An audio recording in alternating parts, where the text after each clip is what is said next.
ያሉት ለምንድን ነው? በዚህ እንግዲህ አንድ የሆነ ወንድ አፈቅርሻለሁ ብሎ መጥቶ ያም እየመጣ ሀይሚዬን እወድሻለሁ አፈቅርሻለሁ ያላት ሁሉ ሀይሚዬ ልትፈቀር አትችልም።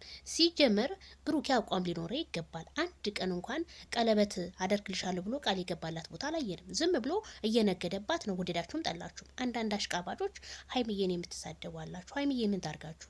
እናንተን ስለበለጠቻችሁ ሀይሚዬ አንቺ ውሻ አንቺ ምናምን ውሻ እናንተ ናችሁ። አንቺ አሮጊት የምትሏት ሀይሚዬ አሮጊት ናት። አይን አይቶ ልብ ይፈርዳል። በጣም ነው የምትገርሙት። የወረደ ስድብ የምትሳደቡ ማለት ነው። እና ብሩኬና ሀይሚ ተጣሉና እና ነገ ሀይሚዬ እኮ ብዙ ነገር እኮ ነው ለብሩኬ የሆነችለት ከኢትዮጵያ እስከ ዱባይ ከዱባይ እስከ ኢትዮጵያ ለሱ ትልቅ ነገር ነው። ትልቅ መስዋዕት ነው የከፈለችው።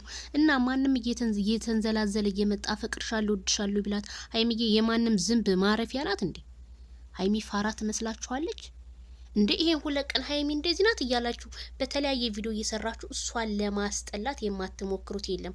አንዳንድ ገገሞች ደግሞ የብሩኬና የሀይሚ አድናቂ ነን ብላችሁ ሀይሚን ትስሰርቡ የምትሉ እናንተ ነገሩን ጣና አንና ኦን ያለያችሁ ስለሆናችሁ በእናንተ እኔ አልፈርድም። ሲጀመር ማለት ነው ትዘቀዝቋት አላችሁ ምን እና ቤተሰብ ዛሬ በአዲስ ቪዲዮ ይመጣሉ። ጠብቁ። ሰላሙን አትሰቡ።